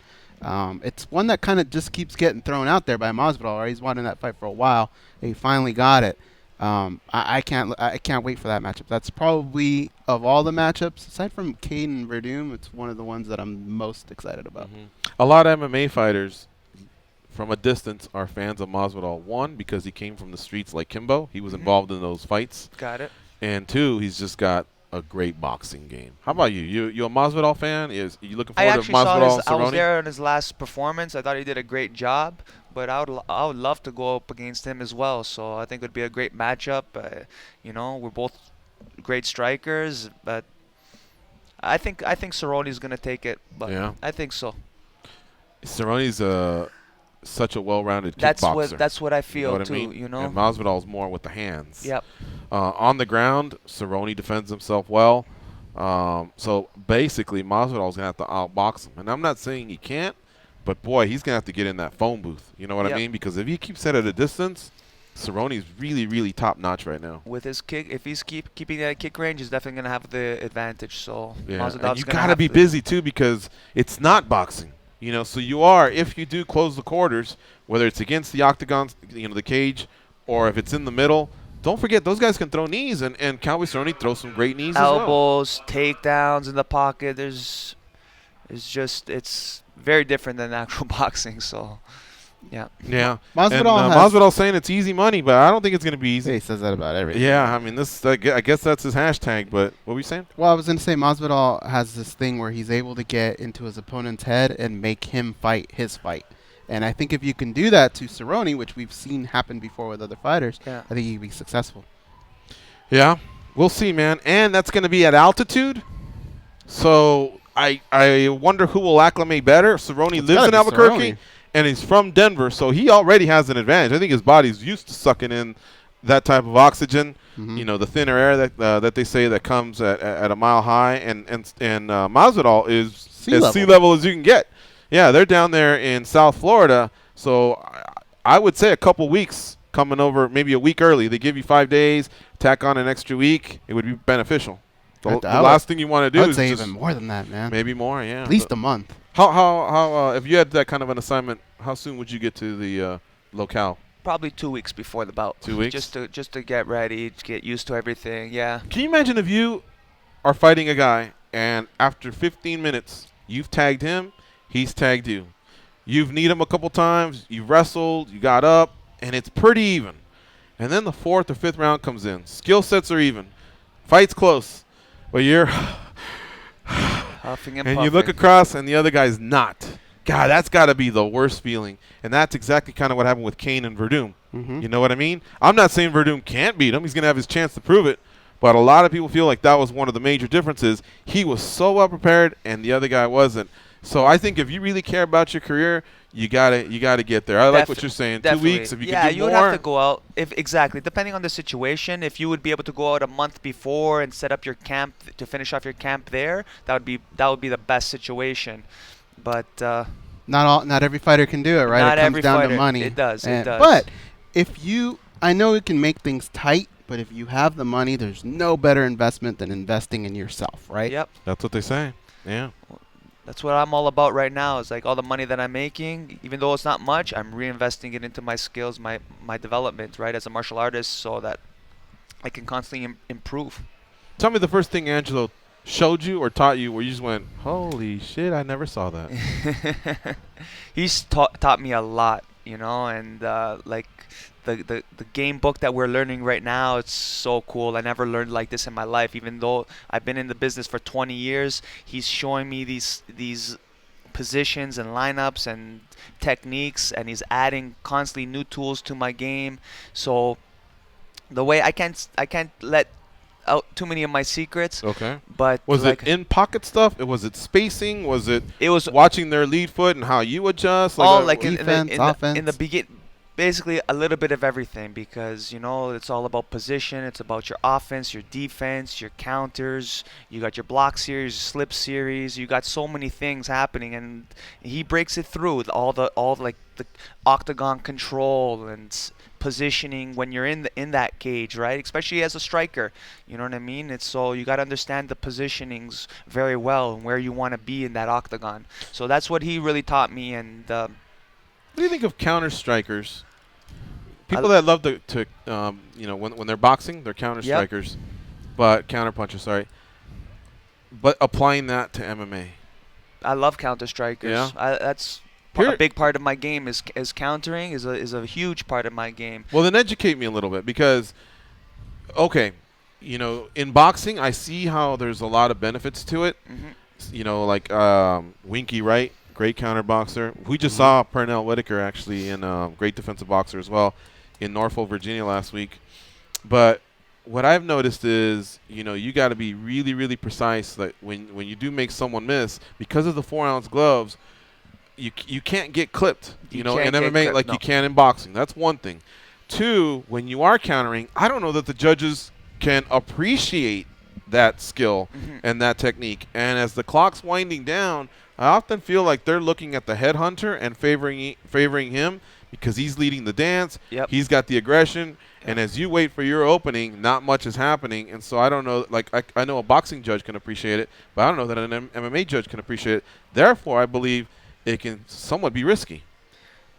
Depends, right? I like to for me, I like to bait in my opponents to throw at me, and that will set up the counter strikes a lot more easier.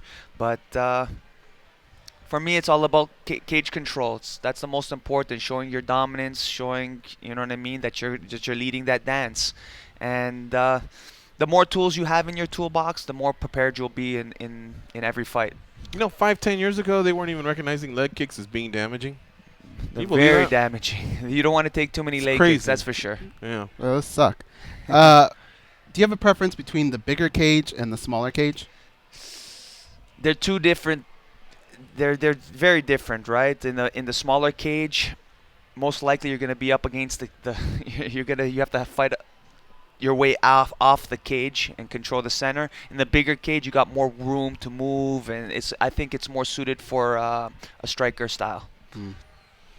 I love the smaller cage. Do you? Yeah. The statistics prove there's more finishes. More finishes, is exactly. What it boils down so you're to. like fighting in a phone booth, right? So there is definitely going to be a lot more action. But I feel like the smaller cage can benefit the wrestler a little bit more if that's their game plan, if they want to drive you up against the cage. The bigger cage, like I said, you got more room to flow, to dance. Like to if I was move the around. ultimate cheetah, I'd want as much real estate as possible. Yes, you know? But if I'm in there and let's say I'm a wrestler with some limited boxing skills, you know, I'm mostly brawling or I'm trying to tie you up against the cage, then yeah, I think I want closer quarters. The smaller cage. And I fought them both. So, but for me, it's at the end of the day, whatever it is, you know, you just got to adapt to your environment. You're listening to MMA Junkie Radio on Sirius XM Rush 93. We're going to take this last break. It's our only break of the second hour. When we come back, we'll talk about these fights that have been brewing here that are taking place on Saturday. It's called UFC on Fox 22. Paige Van Zandt versus Michelle Watterson. Uriah Faber versus Brad Pickett. Alan Jouban versus Mike Platinum Perry. Sage Northcutt goes. He's on there versus Mickey Gall. So there's some really, really interesting fights here as we wind up the year 2016. And I will give you the 3-team parlay that I was asked about earlier this week. See if you guys co-sign or not. We'll be right back after this break. Alex Ricci in the house.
Daredevil can see through all their bullshit. Too bad you can't. Here goes and George. Oops. Here are George and goes. All right, we're coming down the home stretch of another fine edition of MMA Junkie Radio. Live from the Racing Sportsbook here at the Mandalay Bay Resort and Casino. Stop on by and pay us a visit if you're ever in town for business or pleasure or both. 877-632-7000 is the number to call in if you want to stay here. Ask for the Delano Tower. It's closest to our studio, but we also have the Mandalay Bay Tower. And for you ballers out there, we have the Four Seasons, where you get your own butler and shit. I don't know. What do they do? Wipe your ass? It's 5-star over there. It is 5-star. If you have to have that 5th star, do it. And you know, the Excalibur and the Luxor are attached to us, so if you want to save a little bit of money, it's only a 5-minute walk. You're not exposed to the cold in the winter or the heat in the summer. So we definitely prop those up as well as part of the MGM International family. And right now I'm going to get all of the shout-outs and thanks for our guests during the week, because always at the end we're struggling. We're bailing out of here, and we always run out of time. So thank you to Dan Stupp and Ben Rothwell on Monday's show, Ray Suffo, John Fitch, and Jake Shields on Tuesday's show, Marlon Moraes and David Branch on Wednesday's show, Mike Dolce and Mersad Bektik on Thursday's show. And today we've had Alex Ricci as a co-host with us. Sammy the Squid and Big Ralph did the Beat the Squid segment. Holly Holm stopped by as well to talk about the inaugural featherweight title happening at UFC 208 versus Jermaine D. Randami. And lastly, we have Angelo Reyes joining us here for the last half hour, the respected boxing coach who has now transitioned into MMA, and he's helping out Mike Ricci with his career. And, of course, you've seen him Alessandro. Alex Ricci. Alex Ricci. Holy cow. That's the Why second. did you say Mike? Mike Ricci, he's another UFC fighter. Is Mike Ricci a hockey player? Or what is he? Yeah, he was a hockey player. No, there is a Mike Ricci hockey player, and then there's also a Mike Ricci MMA fighter. And get this. Inside MMA, one of the guys I talked to there a lot, his name is Mike Ricci as well. Okay, so there's a lot of Ricci. Is there an Alessandro Ricci that's a soccer player? No, I don't think so. I don't think so. Or a politician? I see it sometimes, no? I don't know. Okay. I've only found Alessandro and Alex, and it's the same guy. Okay. But I messed Mike Ricci up on a text to you, right? Oh, yeah, you did. I go, because I'm doing stuff so fast. I go, send Mike, or ask Mike if he'll come on Friday. And then I immediately corrected myself. I go, Alessandro. So it's the second time I've done it this week. I'm an asshole, man. Sorry about that. It's all good. What if we did something like, you know how there's Alex Rodriguez, the baseball player? Yeah. But he's A-Rod. What if you were like A-Reach or something like that? Actually, his manager, Tiago Akamura, has been playing with Ricci's name. He says we should just call him, we should get Bruce Buffer to call him Ricci Balboa. Because it's like Rocky Balboa. I'm always fucking things up, man. Sorry about that. So Ricci Balboa. Welcome, Angelo. How you doing? Yeah, I'm good. Thanks, man. Good. All right. Good to have you here. You. So you're polishing up these skills, right? Yeah. No, I mean he was an amazing person. When I first met him in July, I was already like, wow, this guy's. And then I watched a lot of. I think again, in boxing we do a lot of talent scouting. That's something that, as you know, we start signing people from the Olympics on. Devin Haney, for example, remember him? He was at the gym yesterday. Mm-hmm. Mayweather signed him up right away. He's only 17. Wow. He's a pro. So a lot of times I think that in MMA, it's only been around for 25 years with 1993. So we're around that. Getting close to the 25-year mark. Yeah.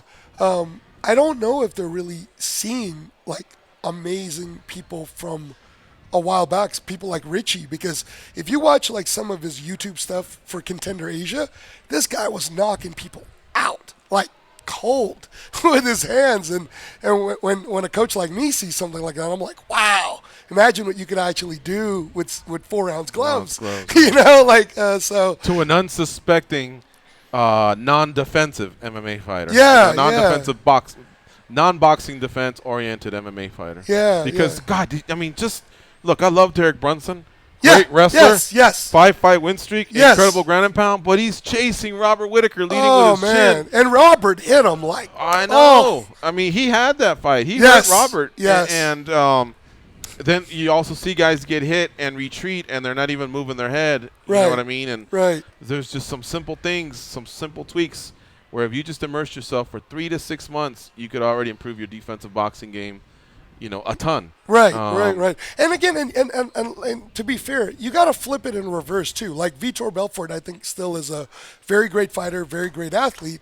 I think in his last fight with Mousasi, he concentrated too much with Pedro Diaz on his boxing. And I think that that's something you have to really learn to evaluate. Like, how much is too much, you know? I remember Cub Swansea looked fantastic on his last fight. Is his trainer, right? Yeah, but Cub Swansea looked fantastic on his last fight with Du Hui Choi. But there was a fight that I remember watching, I think it was maybe against Max Holloway, where he focused so much on his boxing and he put his boxing coach in the corner that I think that kind of threw off Cub's game. Because Cub's a mixed martial artist. You got to be a mixed martial artist. And I think a lot of times that's where the riff is. I think if you're a mixed martial artist and you believe you're a mixed martial artist, then you have to find the striking coaches or the different coaches that make you be that person's game. I don't think you should be like, oh, well, Freddie Roach. You know, like, Freddie Roach is amazing, but Freddie Roach stayed in his lane with George St. Pierre. You know, like, he didn't try to take over what Faraz Arabi was doing. You know what I mean? And I think that if you know, like, I love MMA, you know, George. So I think if you're going to convert into this sport, you have to really humble yourself and believe in the sport. You can't just sit there and go, these guys striking is terrible. I mean, I don't think Ricci's striking is terrible. If he kicks the crap out of your leg, you're going down, man. He's, you know, they talk about like Barboza's leg kicks being awesome. Right. Man, if you could watch this guy's Muay Thai in practice, it's insane. Like, sometimes I get like flashbacks of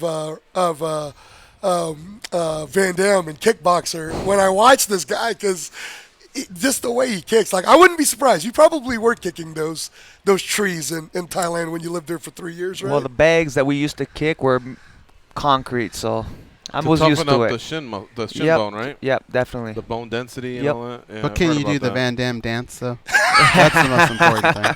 Can you do the splits? I could do the splits. Yeah, so both ways? No, just like a cheerleader? You don't go front and back? No, just the side. Just the side?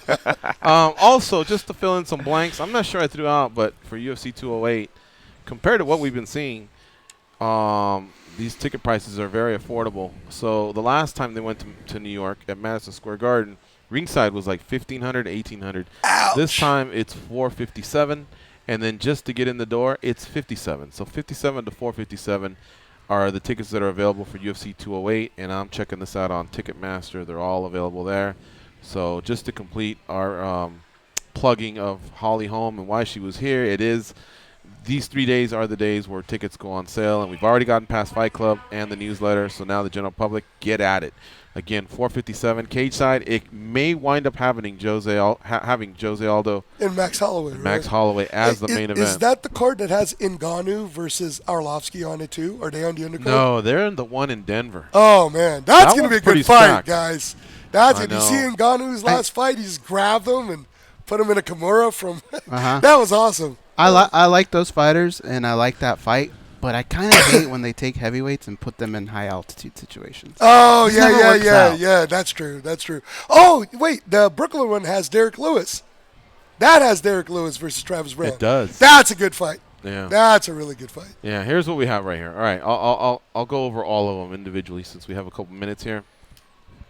To start off the year, the first card will be UFC Fight Night 103. Rodriguez versus Penn. Yair Rodriguez versus BJ Penn. That's in Phoenix. It is in Phoenix, and it's on a Sunday, folks. Yeah. Joe Lazon fights Marcin Held. Both of those guys love to attack the legs. Oh, Marcin Held. He's the footlock guy. Yeah, Polish fighter. That's awesome. Court McGee versus Ben Saunders. Brian Caraway versus Jimmy Rivera. That's two that's top a good fight bantamweights going at it right there. Yeah. Jussier Formiga versus Sergio Pettis. Two top flyweights going at it right there. Here's some heavyweights. Damian Grabowski and Victor Pesta. Okay. And as we continue on here, Jordan Rinaldi, local Vegas guy, he's on the card. Walt Harris, remember him, Goes? Yeah. He of the NCAA basketball past. He's on this fight card as well. Now let's go to the next one. Wait, now you can get all this on the rumors tab on MMA Junkie. On the Phoenix card, isn't that where Johnny Case versus James Vick is? I didn't see that one. Oh, yeah, okay. All right. Yeah. Once in a while, one may slip through the cracks, but let's see if it comes up on another one. Here's the one that I believe is pretty stacked. It's UFC on Fox 23, Shevchenko versus Pena. Yeah. So that's your main event. Those two young ladies, the winner gets Nunes and Rousey. Yeah. Whoever wins that. Cerrone and Masvidal. Ooh. Arlovsky and Ngannou. Hector Lombard and Brad Tavares. Ooh. You know what I like about that card is if you didn't see the order of the bouts, you could take any of those 4 and go, okay, that one's the headliner. Right. It's hard to figure it out, right? That probably pretty much means you're getting a great card. Yeah. Eric Shelton and Alexander Pantoja from the season of the reality show. They make it onto this card. Okay. Aljamain Sterling versus Rafael Asuncao. Oh, Good. wow. I like Some Sterling. there. I like Sterling a lot. And even old Sam Alvey staying busy. He'll be fighting Nate Marquardt. Oh, Smiling Sam. Yeah. So then the next one after that rounds out January. Now we get into February. Houston, right? In Super February, Bowl. it is UFC Fight Night 104. Super Bowl, baby. Korean Zombie versus Bermudez. Okay. That one has, that's your headline bout. Okay. Alexa Grasso versus Felice Herrig. That's Great a good fight. match. Yeah. That's a good match. Yeah. Alexa Grasso's really got great hands.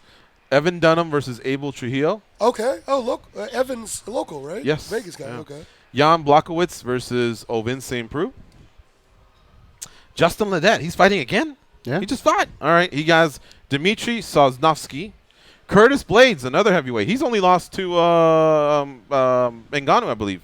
Other than that, he's been undefeated versus Adam Milstead, also 8-1. Chaz Skelly, he's back versus Chris Grutzemacher. Johnny Case versus James Vick. Yeah, that's a good fight. Yeah, and That's Beck a good Rawlings versus Tisha Torres. Yeah. Johnny Case actually just started going to MMA Lab now with John Krause. That's a great move for him. Yeah, Johnny Hollywood Case, right? Yeah, Hollywood Case, Okay. yeah. And what was the gentleman that passed away in Boca Raton? The Black Zillions? Jordan Parsons. Yeah. They were homies. Oh, yeah, they used to be homies down at Alliance. Okay. I spaced it on his name, the Hit and Run. Remember that? Yeah. All right, this is jamming up right here. Otherwise, I'll tell you what the next one that comes up after that. That's UFC Fight Night It'd 104. be 11th at Brooklyn, in right? Houston. Yeah, It'd be Brooklyn. Brooklyn. I wanted to go through that card. All right, here's my 3-team parlay for the weekend. At UFC on Fox 22, Van Zandt versus Watterson. Okay. I always say if you're going to parlay, do 3 or 5, because 4, the odds just don't make as much sense.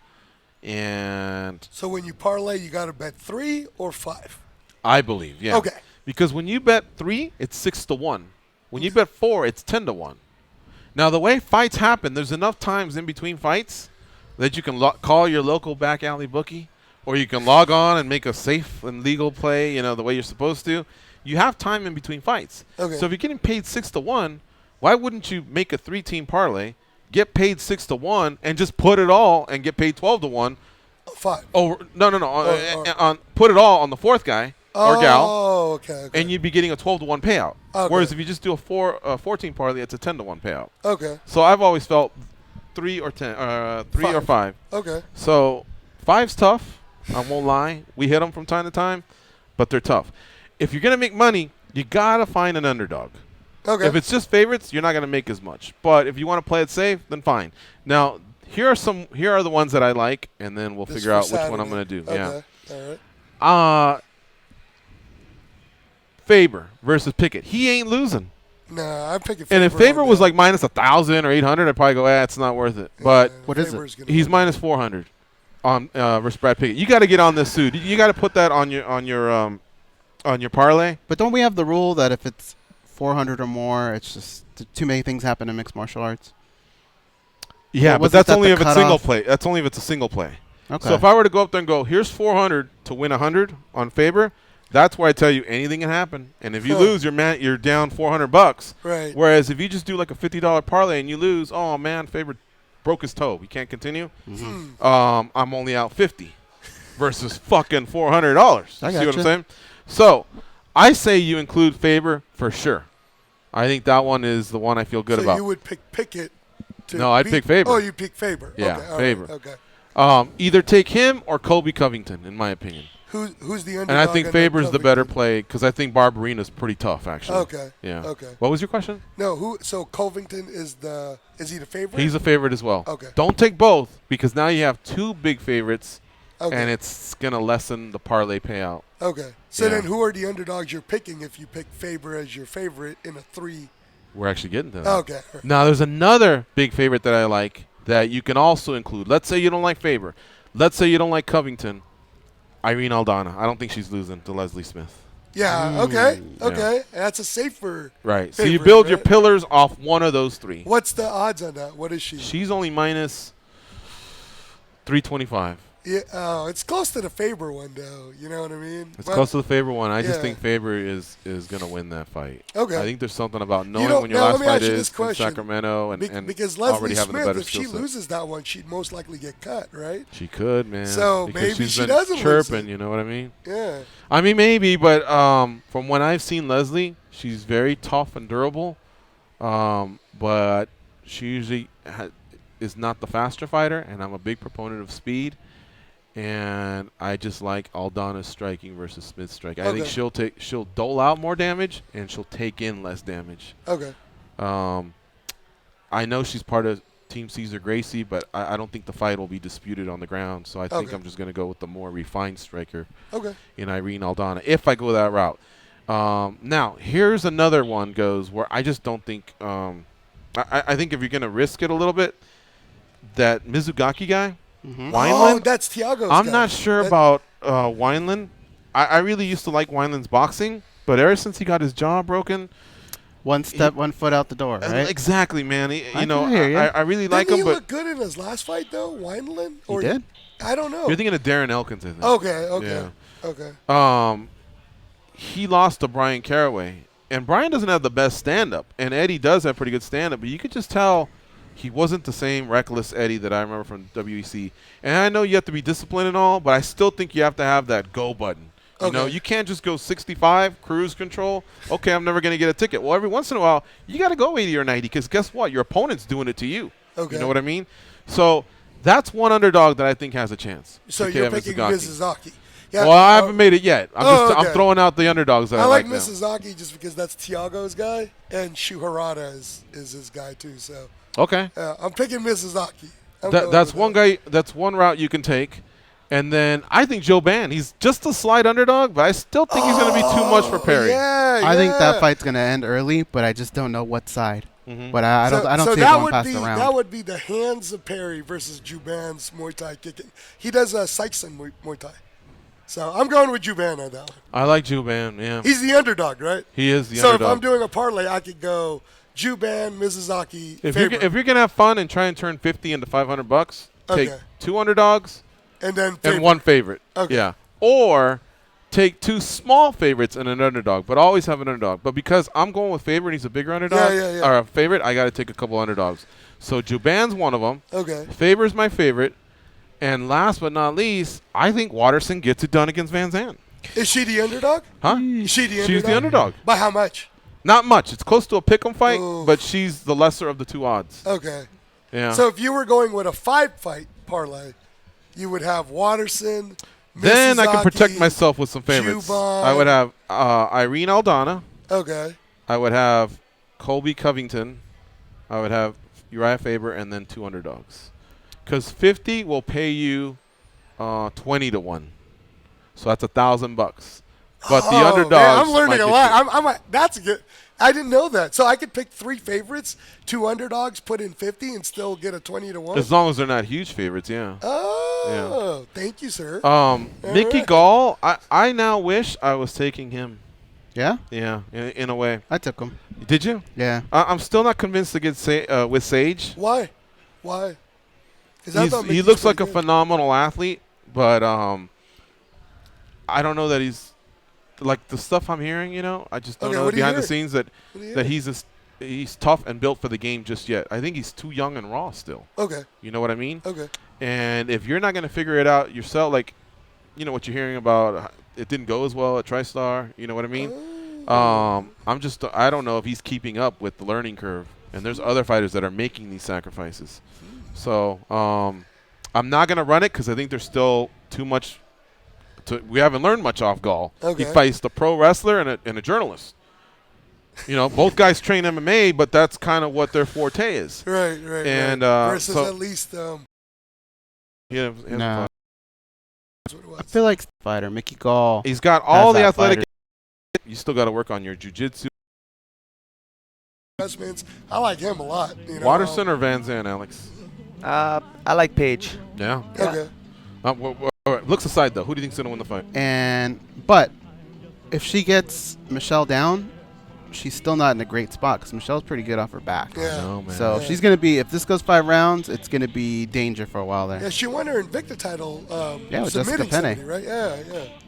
Yeah, and she was working off a layoff in that fight, too. And this is an 18-month layoff she's coming off, so she knows how to overcome that. She's tough up here, man. And she's with a good camp. Not that Paige isn't, but I think it's going to be a good fight. I can't wait to see it. It's for free. It's on Big Fox at 8 p.m. Eastern Time. Keep it locked on MMA Junkie throughout the week. All right, next week we'll be back on Monday. We're only going to do one show next week, so make the most of it.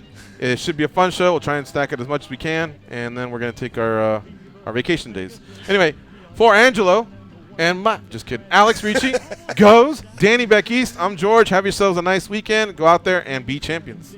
The nighttime turning night into daytime if you see it.